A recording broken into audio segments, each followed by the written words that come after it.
I'm Rah! angry about pets. When did we all get this dumb? Almost only counts in horseshoes, hand grenades, and nuclear warfare. I don't see any bodies, so it doesn't count. I'm angry about I'm the chef. pets. I want to hear one thing. Yes, chef. Come on, man. Use your brain. The Why I'm Angry podcast starts now. All right, we're here getting ready for the big 4th of July weekend here. Getting ready with Maugs here in the Freestyle Man Cave studio. Make sure that you're getting on, follow, liking, and sharing all of our podcasts on all the places where you get your podcasts, and make sure that you're also checking out our new website at whyimangry.com. And checking out our new merch page. It'll also have updates of all the new podcasts and our shining faces on it.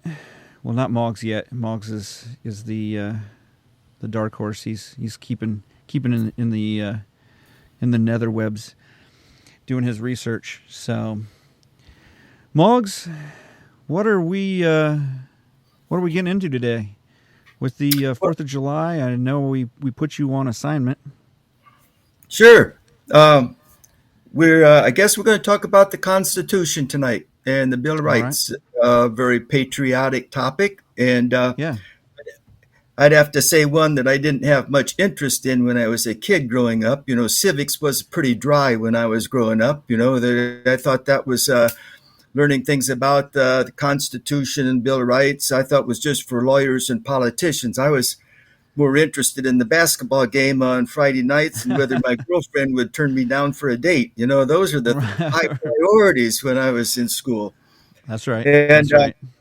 yeah, so I mean, that's just a kind of a topic that I'd have to admit was kind of not front and center for me very much. But as I got older, I realized the world was a little bit more conflicted than that, and that we had to have some way of resolving problems and some rules to manage our behavior. And so that I kind of gradually learned to understand that there was probably a much more important purpose to the Constitution, the Bill of Rights, than what I had perceived when I was a kid. Right. So unfortunately, I guess we kind of all kind of forget about the Constitution, why it's there, and what it's supposed to serve for us, and the Bill of Rights. But it really is something that kind of is important in holding our country together. That's how it kind of evolved, I guess, because after the Revolutionary War, from what I understand, we had 13 different states all wanting to go different ways. I mean, some of them wanted to tax other states. There were problems with tariffs. There were some states that want to make treaties with foreign countries, and nobody really had any cohesiveness. They got together and made what they called the Articles of the Confederation in 1777 that kind of formed a loose structure, but they didn't fund it. There wasn't any money went to it, so it didn't have any bite. It didn't have any real meaning. So because of all this turmoil, they actually subsequently called for the Constitutional Convention, and they started to work on something that would be more meaningful, that would help protect the country from other countries' invasions, that would unify monetary policy and trade between the states, and something that would allow the states to be represented in a fair way for our country to be developed. There was a lot of controversy because they had just come from England and gotten away from the oppression of King George III. So they weren't. There were a lot of colonists that weren't really excited about getting back into a big, overriding authoritarian government. They wanted their independence fiercely. They wanted their own representation, and they really didn't want anything that was going to tell them too much what to do. So, but nonetheless, they got together and worked out the Constitution. The two big issues for the Constitution was representation. The little states wanted representation to be the same number of representatives from each of the states. And of course, the big powerful states like Virginia and New York wanted representation on the population or the power or the wealth of the states. So that's what evolved into our uh, two House, or the House and the Senate, our bifurcated legislature. And they gradually worked through things, a lot of compromise. It took them, I think, several years to work through that. Two And founding finally, Congresses. yeah, and finally they got it ratified and had a way of um, eliciting taxes, gaining money for the federal government so they could host an army who could host politicians and the members of the Congress, and they standardized taxes and things like that. So that's kind of the brief rundown from what I understand in terms of how this all came about. Big argument, though, and it kind of fills into where we're at with today in our country, in that the Federalists wanted a strong overriding government that could pretty much call the shots, the major shots at least. The Anti-Federalists said, no way, we want a loose number of representative states, and we want the overriding government to be very weak. We do not want a strong overriding government. So that's why, because they were afraid that their rights would be trampled on by a large, strong, authoritarian, overriding government. So if you look at both the Constitution and the Bill of Rights, that's kind of why those are two separate documents. The Constitution was formed, which really outlines the structure of our government. It tells us what the executive branch is supposed to do, how the president is elected. It tells us what the legislative branch is supposed to do, what the judicial branches are supposed to do, their responsibilities, how they're managed, and how they're developed, and how they interact with the balance of powers. But it doesn't say a whole lot about personal rights and liberties. Right. So that's why the Anti-Federalist says, hey, if we're going to support the Constitution, we want a individual personal Bill of Rights that outlines for us, if a strong uh, federal government is developed, that we want to make sure our individual rights are preserved. And if you look at the Bill of Rights then, which is the first 10 amendments, those really deal with the individual rights of free speech, uh, uh, liberties of firearms, and the things that are actually most controversial today are in the Bill of Rights, not so much the Constitution. So that's Right. kind of an overall perspective. Does that sound? Did that compare with what your history books taught you, Aaron, when in high school? For the most part, I mean I like all the time.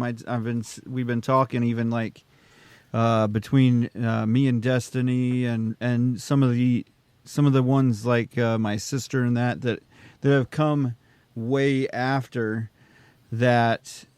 They don't teach the same history books that I was Oh, taught, probably not. and Probably not. I'm sure even from your generation to our generation, the history books. I don't know if you've seen your grandkids' history books lately, I have. but Yeah. I know I Yeah. had a Yeah. buddy that was getting ready to do history in one of the local schools, and they gave him the syllabus, which is different also because they used to, teachers used to put together a plan and Oh, yeah. Yeah. work their way through the book and however they wanted to, and so you would skip one chapter and come back to it later and things Yeah. of that nature. Yeah. And they gave him a tablet with the syllabus on it, and so he's reading through it. And I know with him, like he said there were about 25 or 30 mistakes or things that they had purposefully misled people on, like that the Emancipation Proclamation was before the Civil War, and that's what caused the Civil War, Okay. and Yeah. some things like that that you're like, huh. I mean, we were taught things like that the Civil War was based on slavery, Yeah. and the more and more living in the South, you find out that it was based on slavery, but it was based on the issues that were being caused by slavery or the issues around slavery more than it was the actual act of slavery. And so, yeah, I mean that's a fair assessment so far on the Constitution of, what what I learned. Kind of, I guess to bring it into today's terms, the Federalists would be more similar to, I would think they would be more similar to Republicans, and your anti-federalists would be more your strict constitutionalists, your very, very small government, where your Republicans have become less for big government, but more for a medium-sized government. I've even come to the part of, we're not calling them parties anymore. They're just both funerals. They're not fun, and Yeah. it's not exciting, and it seems like it's coming to an end sometime. So Yeah.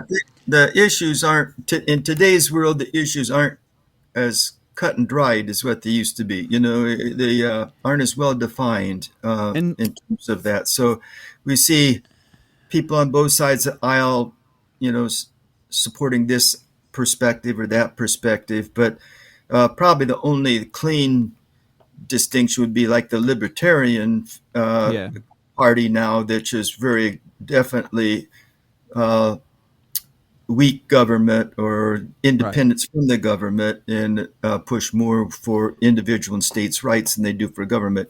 But you're right. I mean, today in today's world, it's hard to categorize people in terms of their support, because it kind of depends on what the issue is. And sometimes some social issue is promoted or mandated by a strong federal government, whereas another issue may be more germane to a state that they're struggling with, say, like maybe, I don't know, immigration or something like that.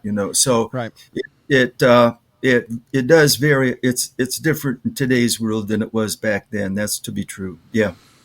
And I wonder somewhat if it's not as much that we have more problems as much as our problems move a little quicker because information moves faster, that we're able to kind of bring them to light a little easier, where back then, you were a train's ride or a carriage ride or a horse ride or whatever it took, and a good horse will get you about 50 miles a day.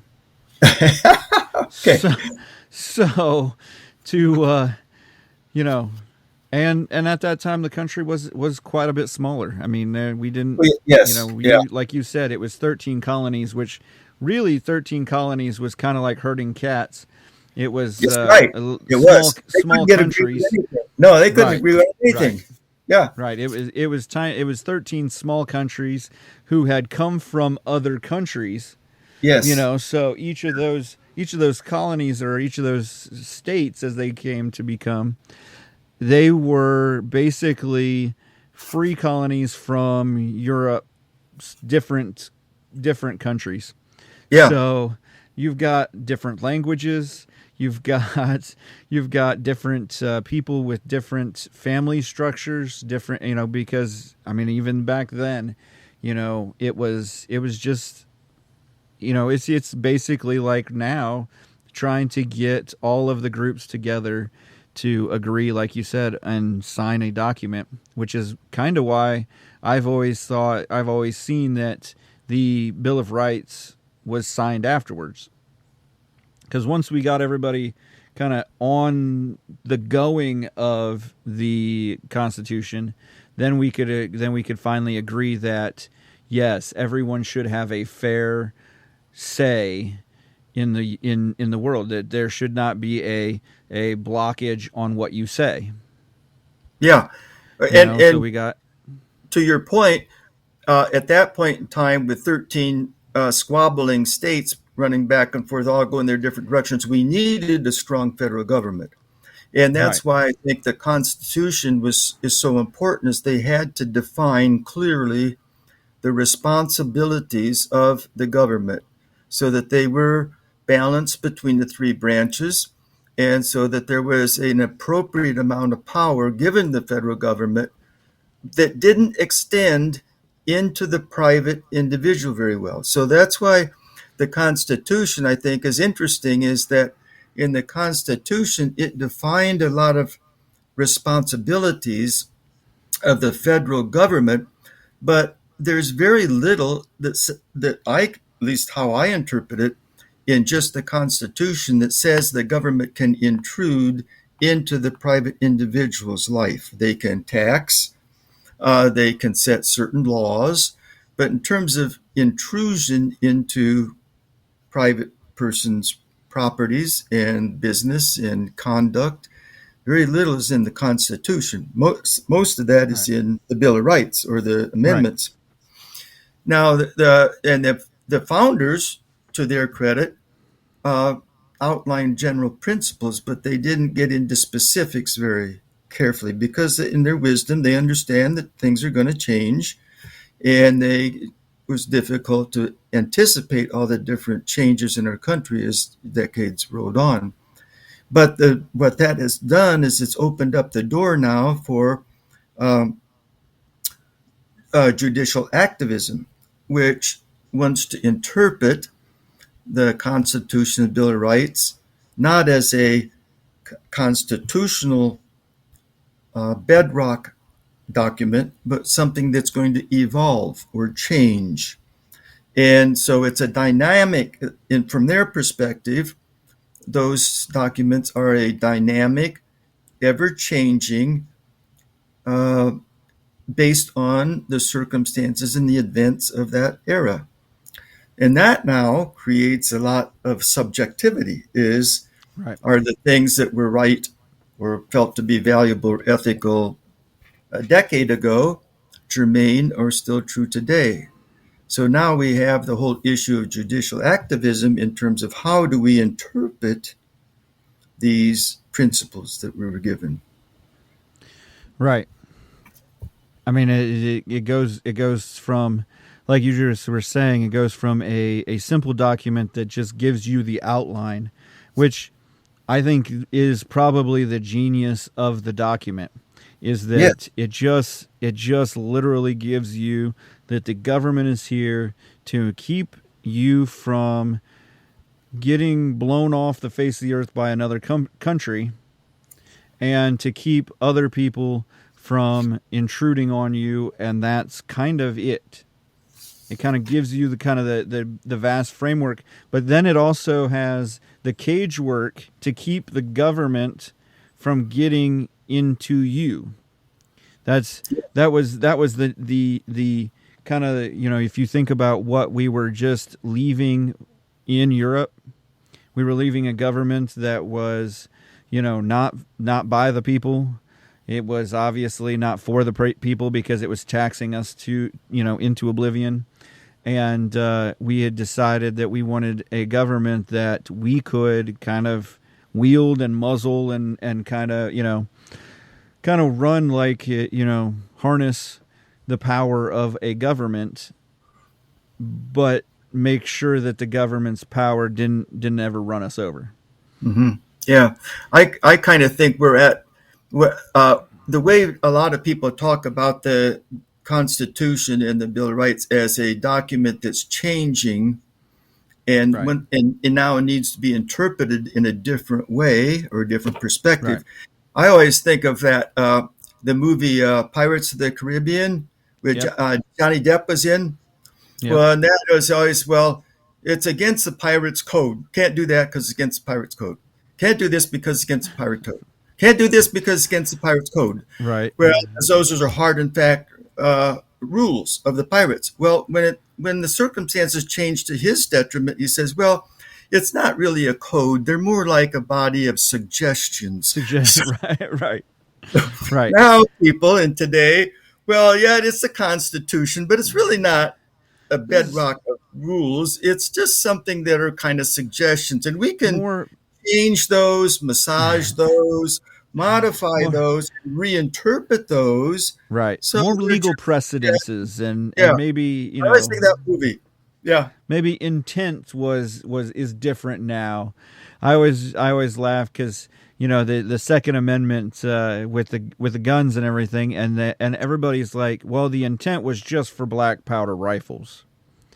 yeah, Well, no, the intent was for any weapon that the government could oppress you with. yeah. So I honestly should be able to buy Tomahawk and cruise missiles and be able to protect my property and my state from a government that's ready to invade. Yeah, and I and then mean, if you go to the original intent of the constitutional Second Amendment, yeah, and the issue with that, I think, too, is that it says that the rights for possession of firearms shall not be infringed upon. Well, infringed upon does means it can't be encroached. It can't be right, restricted. It can't be. Now you can register guns. I mean, you can have background checks. You can everybody. You can have everybody register their firearms, but to take away the rights of possessing firearms, I think you have to be cautious about how that starts the slippery slope of, well, we're only going to right, restrict certain firearms and then we're going to restrict these and then we're going to restrict these. So, I mean, that's a good example of how people interpret things differently and right, want to change things to their liking, because there's nothing in that I can see in that amendment that says that people should not be able to uh, possess their own firearms. Now, if you right. want to tax them, if you want to register them, if you want to have background checks, that's something altogether different. You can do that, I think, but you can't take away the right to possess them. True, true. I So mean, I'm not anyway, sure. I'm not sure because with the infringement part, is a tax infringing on your ability to buy it, or but that isn't really what we're here. But it is kind of what you were talking about with judicial review and different ways to interpret. What does the word infringe really mean? yeah, right. And so So, that's what we're kind of getting into a lot with the Constitution nowadays is, you yeah, know, which word, what was their, like I said, what was their intent? yes, yeah. Well, intent is that's where judicial activism is, I think, a little bit scary, is because you can read, if you read it, some of the federal judges, and this is something that's um, kind of changed too, is that it used to be in the Constitution, it says the federal judges or any judge should interpret the laws, not make new laws. And they don't have any uh, power to create or legislate. But now with federal activism, there's lack of a restraint in how they uh, interpret laws, and now actually in some ways create new modes of behavior because of how they interpret the laws. So I just think that that's one of the things that we have to be really careful of, is because the federal judges now actually strike down some laws that have actually been made by the states. And that happened even today. There was a federal judge, I think, in Arkansas. The elected representatives of the state passed a law about abortion, access to abortion. It was passed by the state legislature. So, by the elected people of that state, their representative passed a law that, but one federal judge decided that it wasn't constitutional. So he struck down the law. Now it has to obviously go through appeal process and all that. But it is it's an issue with regardless of how far which side of the issue of abortion you're on. It's an issue is should one solitary judge who may have a political leaning right or left be able to strike down a law that is constructed by the representatives of the people of that state. I think we just have to be very careful. I'm sure there are times where that has to be done, but I just think we have to be very cautious about how often that's done. And to your point about intent, a lot of the federal judges' rulings, if you read those, it's because they rule against the person because they thought they intended to do something or the intent Right. was not honorable. Well, how can a judge, read into a person's mind about intent? And if you allow for intent, for a judge to use intent as a ruling, where does it stop?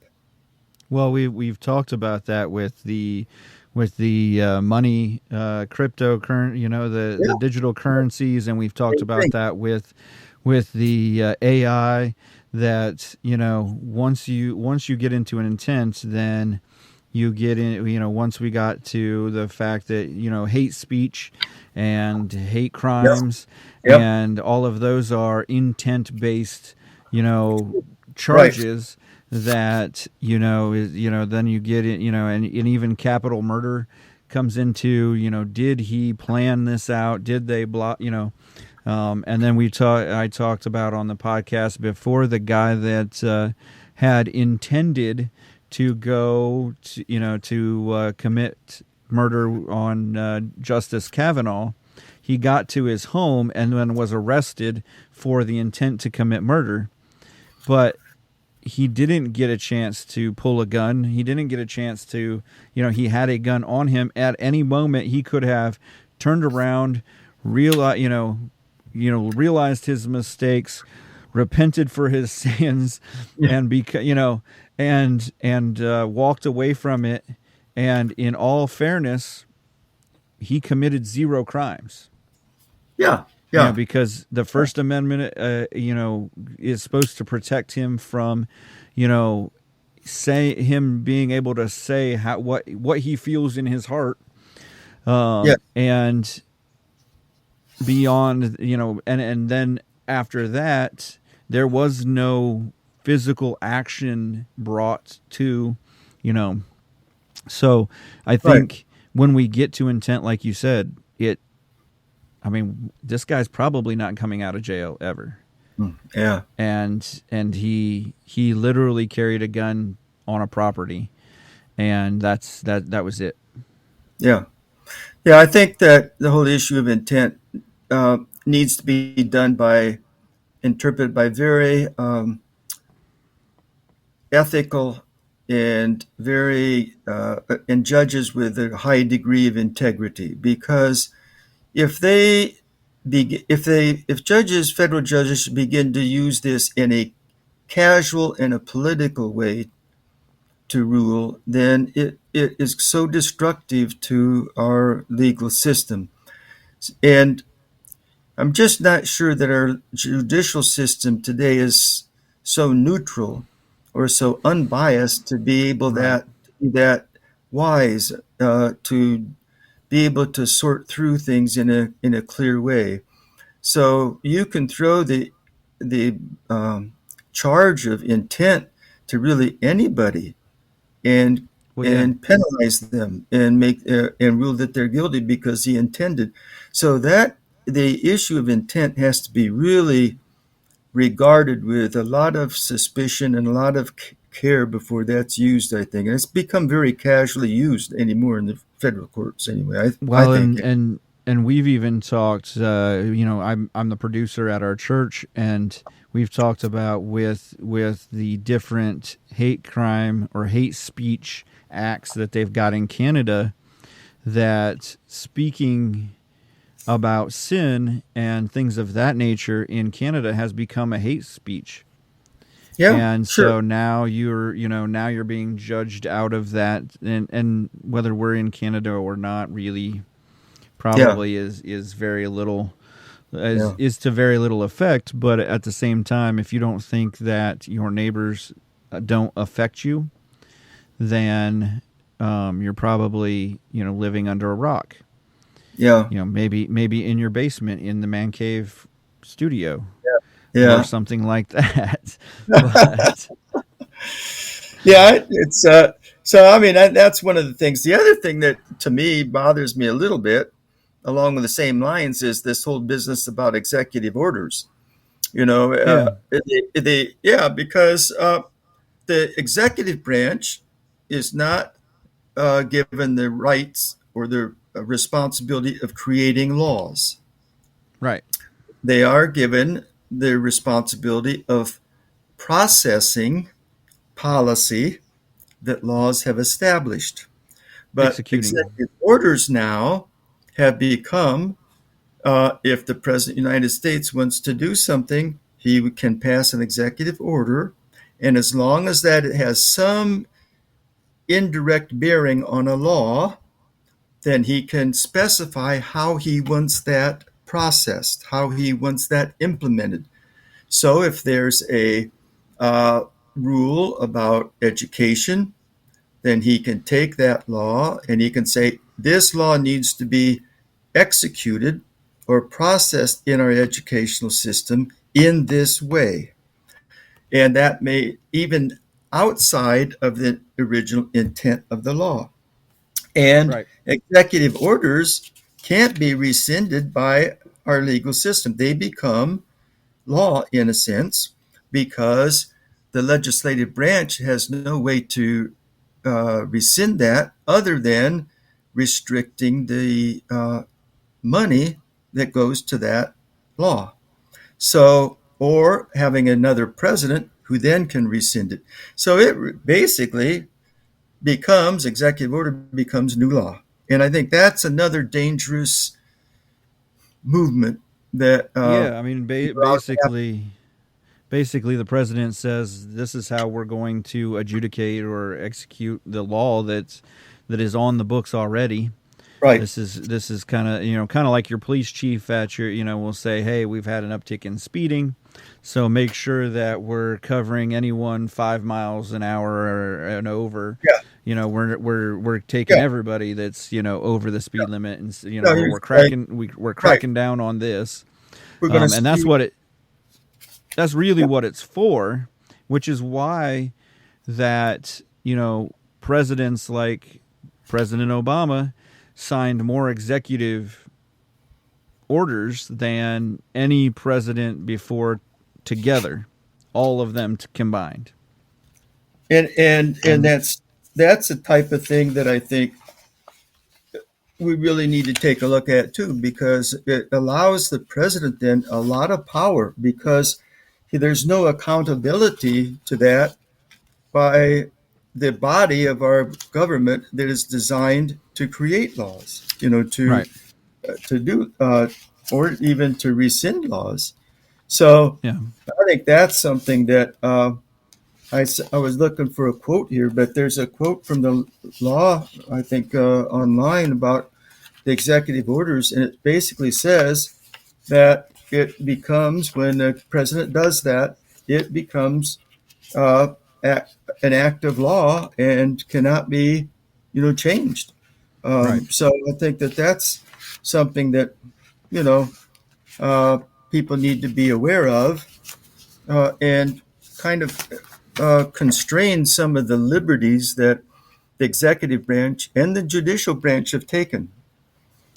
Well, and that's that's part of what they built into the Constitution. Is supposed to have checks and balances. I mean, that's actually a part of the framework. I mean, I don't remember exactly where it says it, but there is a wordage in there somewhere about there are checks and balances in the Constitution for each of the groups, so Oh yeah, that none yeah, of none of the groups or none of the branches get too large, and that's also why they created three branches with the Constitution: the judicial, the legislative, and the executive. And we get so many presidents that come in and they're like, "Oh, we're going to do all of these things by the end of my term." Well, Yeah. if you wanted to do all of those things, why didn't you become a senator? Yeah. Because all of these things are creating laws. Yeah, maybe you didn't listen in civics class, maybe you didn't pay attention, but maybe you should have read the Constitution, because it pretty much states it out that the legislative branch gets together and creates the laws. Yeah. Then the executive branch, which is the president and all of the police departments and different FBIs and things of that nature, are part of the executive branch, and they execute the laws. So really, as a president, other than your check and balance to veto a standing law, a law that's been voted on, you really are not, by the Constitution, given that power. And this executive order is a law precedent over an actual, it's not a power given to you by the Constitution. Yeah. It says this. I got this online. It says the authority for the president to issue executive orders can be found in Article 2, Section 1 of the Constitution, granting the president executive power. The president can execute orders that direct executive officers or clarify and further existing laws. But what they can do then is they can interpret that however they want to. It says an executive order is defined as a declaration by the president which has the force of law, usually based on existing statutory powers. Executive orders do not require any action by Congress to take effect, and the legislature cannot overturn it except by passing new legislation, which of course requires presidential signing for it to pass, Right. Or by limiting or removing funding. So basically, it says if there's a existing law, he can sign an executive order to clarify or further that law, which gives him a whole lot of leeway about how he wants to execute that law. So, I think it's really been abused because there's been a lot of executive overreach in how they've chosen to do that, and there's no, like you said before, there's no balance. The three branches of the government, they're based on checks and balances, but that opportunity for a person in the executive branch, the president, to do that without any checks or balances is really a dangerous precedent to allow to keep happening, because it's going to get more and more prevalent. So what you just read, I think, is a law opinion, because Yes. the section Law 2 interpretation of the law. yeah, because Yeah. section 2 says that, and I'll just read it. The president shall be commander-in-chief of the U.S. Army, of the Army and Navy of the United States. So the Air Force, they're out. Sorry. Space Force is definitely out. Yeah. And the Marines, we're not even going to talk about them. The Coast Guard. And the militia of several states, when called into action or into actual service to the United States, he may require the opinion in writing of the principal officer of each of the executive departments upon any subject relating to the duties of the respective offices, and he shall have the power to grant reprieves, pardons. So that's the first paragraph. And pardons of offenses against the United States, except for in the cases of impeachment. He obviously can't pardon himself as he's leaving, or as he's been impeached. But this is where I think they gain the power from. He shall have the power by and with the advice and consent of the Senate to make treaties, provided 2/3 of the senators concur, and he shall nominate by, with the advice and consent And it just kind of goes on there. He can appoint ambassadors, ministers, consuls, judges, Supreme Court of the Supreme Court, and other officers of the United States, which is kind of his check and balance on the judicial department. Is that he's the one that appoints the judges and that kind of thing of the Supreme Court. But the Congress may by law vest the appointment of such inferior officers, and they think proper in the president alone. In courts of law or in heads of department, the president shall have the power to fill up all vacancies that happen during the recess of the Senate by granted commission, which shall expire at the end of the next session. That's it. That's the second. Yep. That's section 2. So you think there might be a little judicial activism in how that's interpreted? Because it says that he'll have, he shall have power, and there's a comma, and then it says by and the advice and consent of the Senate. Yep. And then after that comma, it says to make treaties. Right. This idea of executive power extending into executive order is made up. Yeah, it's like you said, it's a legal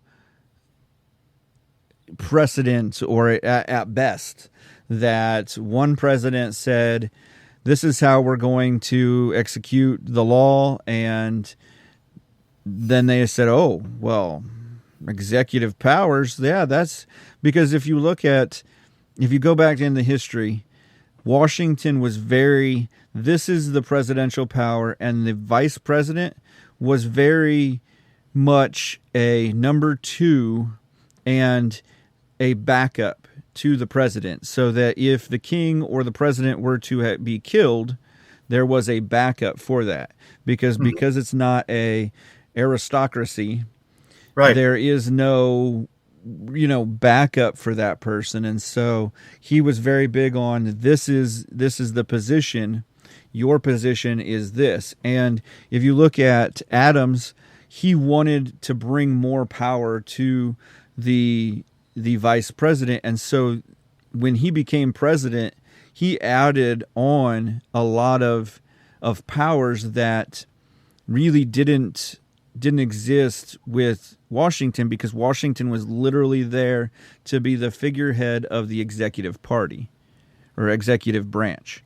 And that's how he viewed it, as he was a figurehead. And if there was a war, he wasn't the one fighting the war, and he knew that. And so he was there to make sure that the executive branch from the top down ran the way that the Constitution said it was supposed to. Mm-hmm. And from then, from those next, which is why we had 13 colonies that were like herding cats. Each person had an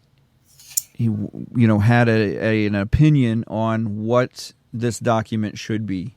And so all the way up through 47 presidents now, 48 presidents that we've had, each one of them have had an opinion on what, this, section 2, article whatever, section 2, article 3, or whatever, what you wanted to, all of that, they had an opinion on it. And so they've kind of slid this and slid that, and now that it says in there that, Article 2 says that the president shall have power. There it is. He's got power. Yeah. So he can do things like, well, this says he can appoint judges and ambassadors and things of that nature, and the Congress may by law vest the appointment of such inferior officers as they think proper, because the president alone can't do it. But yeah, it's I think that's always the gray area is what is the proper role of the government in private individuals' lives.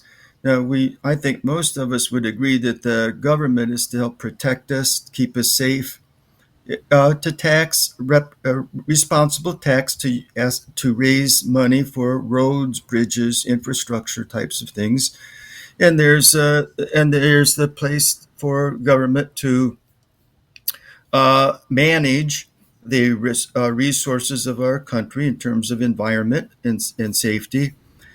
But the gray area is where does that start to get too intrusive? Uh, Ben Carson wrote a book I'd recommend. It's called More Perfect Union. And I'll read a quote that kind of borders on executive privilege and executive orders and how that can be abused. He says, in recent years, however, there has been a movement towards much greater government involvement, not only in business and industry, but also in public education, energy, healthcare, and many other things, including personal aspect of one's life, such as sexuality, the discipline of children, and in public displays of faith. So that's, I think, where the anti-federalists were concerned, is where does the government's fingers, how far can the government's fingers get into private individuals' day by day activities, their values, their beliefs, their conduct.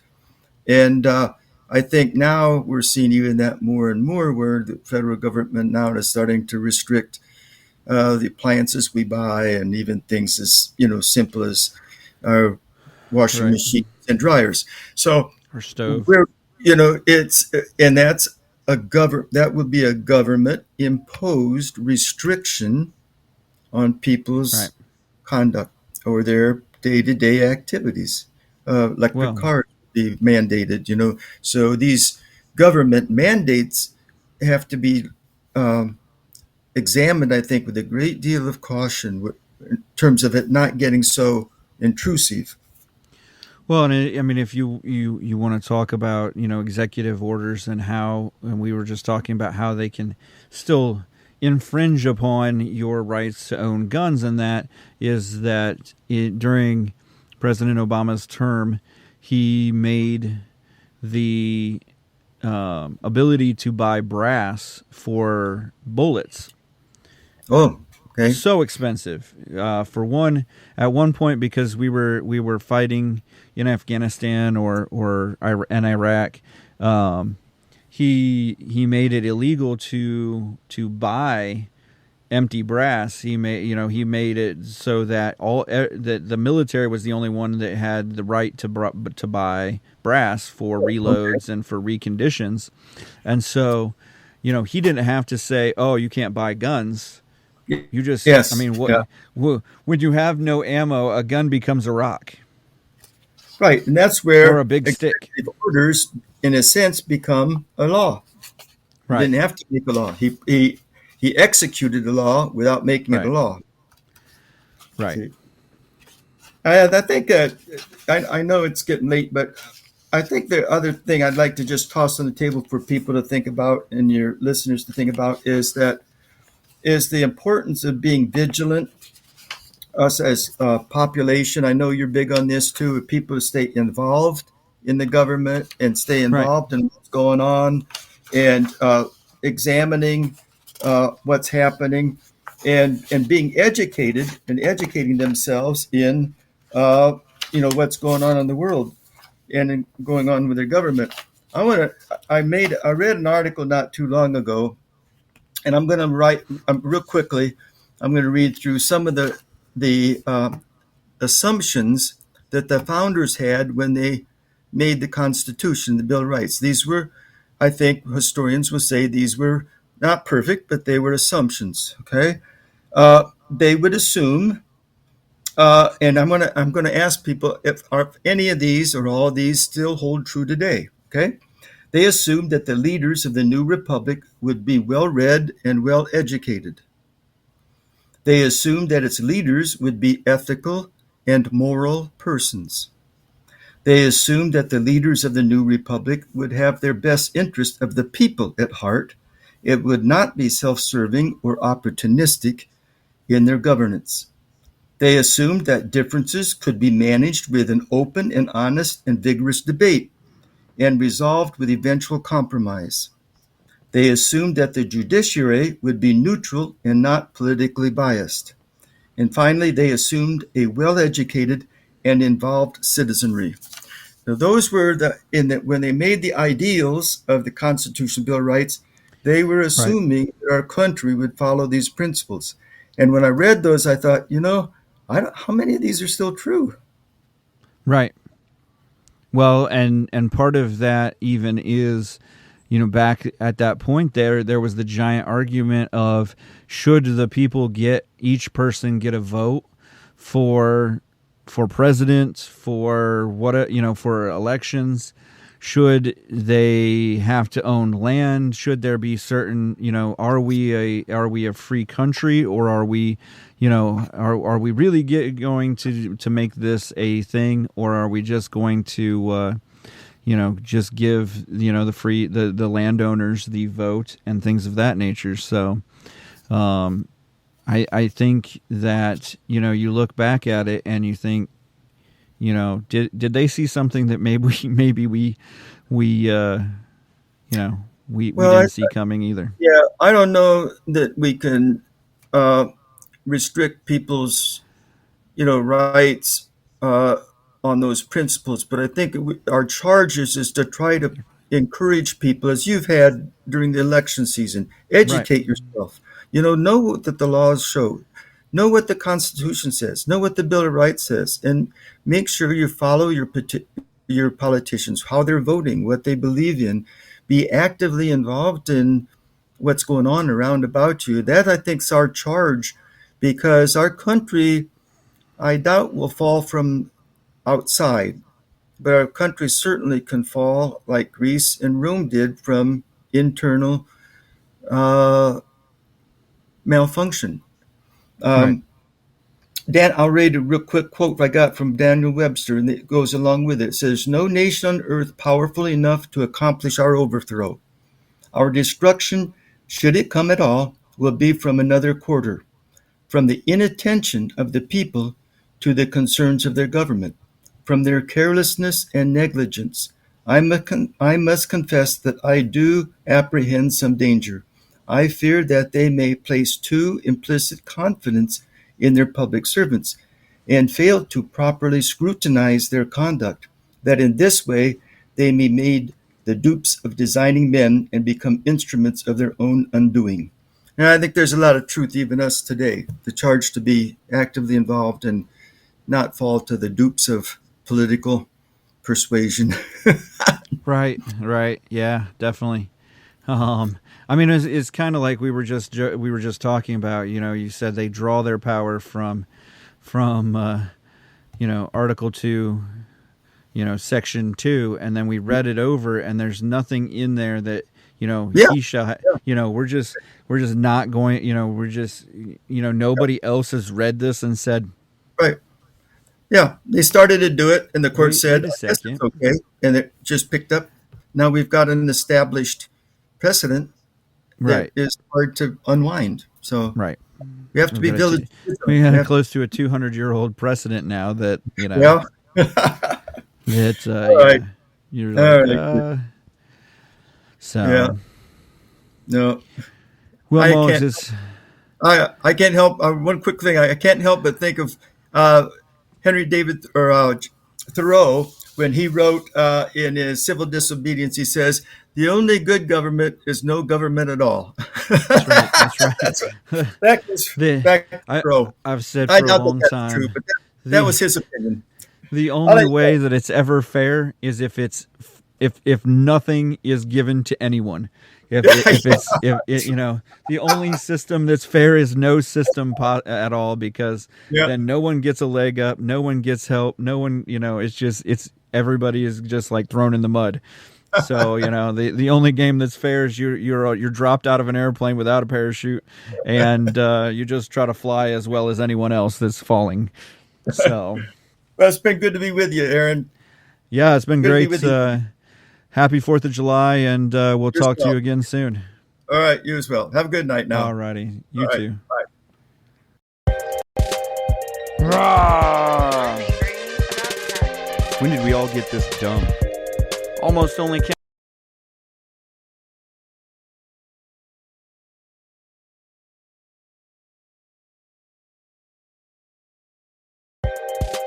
Remember to follow, like, and share the Why I'm Angry podcast across all social media platforms and anywhere you get your podcast. The Why I'm Angry podcast ends now.